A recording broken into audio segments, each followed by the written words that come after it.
V organizaciji Društva gluhih in naglušnih Ljubljana ter Zveze društev gluhih in naglušnih Slovenije se je pod taktirko gluhe režiserke Lade Orešnik, ki sicer deluje v gledališki skupini Tihe stopinje, konec minulega leta odvil prvi festival Visual Vernacular ter poezije in pantomime gluhih. Na odru City teatra v Ljubljani smo lahko spremljali pester program, ki so ga odigrali nastopajoči iz slovenskih društev gluhih in naglušnih ter v mednarodni zasedbi. Predstavili so se tudi v okviru projekta Meje mojega jezika niso meje mojega sveta, ki ga vodi založba Beletrina.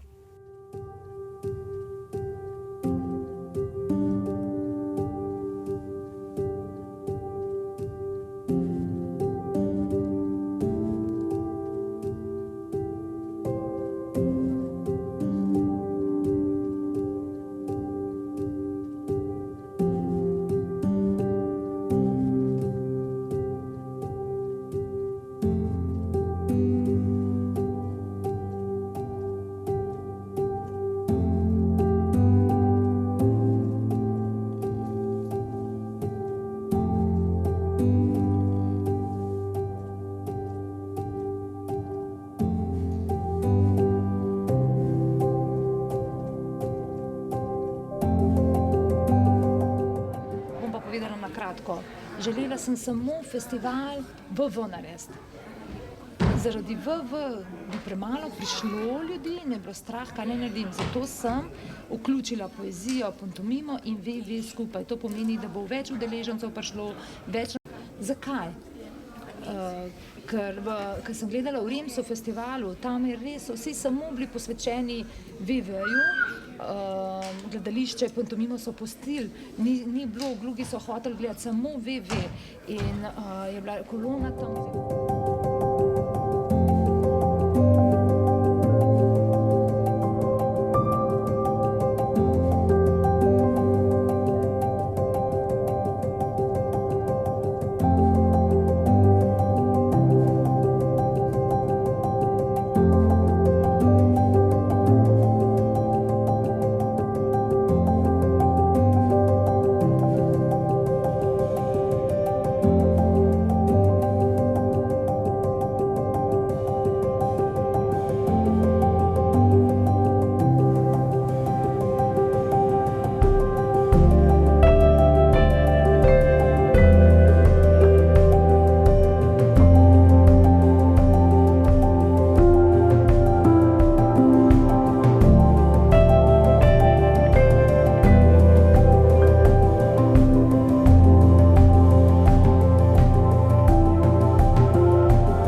oseba, ne morem privoščiti, da je to. Zato pa to danes, to je pa naš svet, naši ljudi so se sami predstavili pantomimi, poeziji. To je nekaj našega. En večer so nam ponudili.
Na mednarodnem festivalu so poleg domačih nastopajočih na odru blesteli tudi gostje iz Češke, Madžarske, Srbije, Ukrajine in Združenih držav Amerike, ki so občinstvo navdušili.